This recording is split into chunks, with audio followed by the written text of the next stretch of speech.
ये एक JEE advance level का सवाल है जिसमें 99% से ज्यादा बच्चे फंसते हैं और इसको प्रॉपर तरीके से सॉल्व नहीं कर पाते हैं। पहले जब जेईई सब्जेक्टिव लेवल पे होता था तब का ये सवाल है, आई थिंक 1990s के आसपास का ये सवाल है। तो क्या आप इस सवाल को प्रॉपर तरीके से सॉल्व कर पाओगे? इसको जानने के लिए देखना है वीडियो को एंड तक। तो सवाल अपने को बोल रहा है, a coil having N turns is wound tightly in the form of a spiral with inner and outer radii A and B.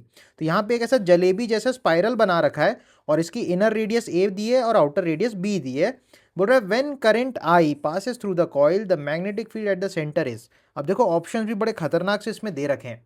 तो सबसे पहली चीज जो आपके मन में क्लिक करनी चाहिए सवाल को सॉल्व करने के लिए वो ये है कि आप सोचिए काफी सारे रिंग से मिलकर तो स्पाइरल बना है। तो हमको एक कॉइल जिसमें आई करंट फ्लो हो रही है उसकी वजह से सेंटर पे कितनी मैग्नेटिक फील्ड बनती है ये तो मालूम ही है, that is mu naught i by 2r, right. तो उसी आइडिया से इसको सॉल्व करना है। बस यहाँ पे एक चीज ये है कि बहुत सारे वायर्स एक साथ लगे हुए हैं स्पाइरल के फॉर्म में, तो हमको एक एलिमेंटल रिंग यहाँ पे माननी पड़ेगी। उस एलिमेंटल रिंग की वजह से हम फील्ड लिखेंगे और फिर इंटीग्रेट करेंगे अंदर से लेके बाहर तक, दैट इज ए से लेके बी तक।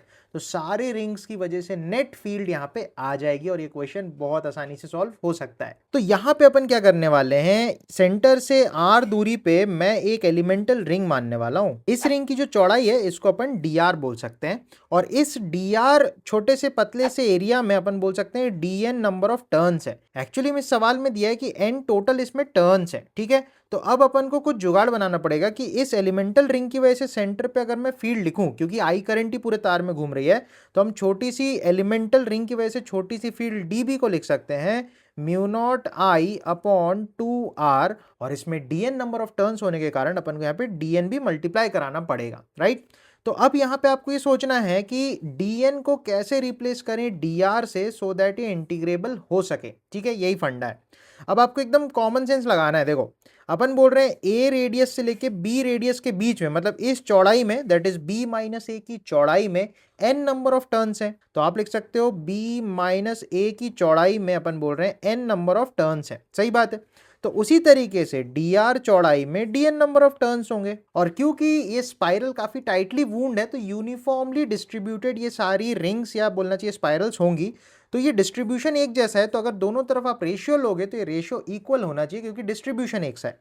तो अपन यहां से देखो dn की वैल्यू को निकाल सकते हैं, दैट विल बी, तो यहां से अपने को dn मिल जाता है। अब ये dn की वैल्यू को बस यहां पे अगर पुट कर दें और ये इंटीग्रेशन काफी आसानी से किया जा सकता है। तो क्वेश्चन ऑलमोस्ट सॉल्व हो चुका है अपने लिए। तो अपन बोल सकते हैं db will be mu naught I upon 2r को इस तरफ रख रहा हूं, dn की वैल्यू आएगी n into dr whole upon b minus a। अब इसको अगर अपन इंटीग्रेट कर दे तो अपना काम बन जाए। दोनों तरफ इंटीग्रेट करो, आप a से लेके b तक इंटीग्रेट करोगे तो 0 से लेके नेट b मैग्नेटिक फील्ड जो है वो अपन को मिल जाने वाली है। तो इसको अगर अपन इंटीग्रेट करें तो b की वैल्यू आएगी mu naught I n upon 2 times of b minus a।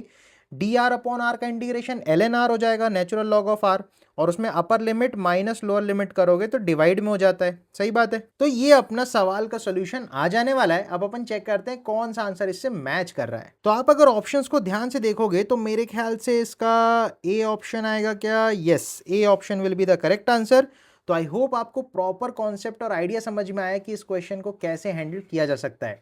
तो इस टाइप के जब भी सवाल आपके सामने आएंगे तो उनको डेफिनेटली से आप इंटीग्रेशन करके, मतलब एलिमेंट लेना है देन इंटीग्रेट करना है, बहुत ईजिली क्वेश्चन सॉल्व हो सकता है।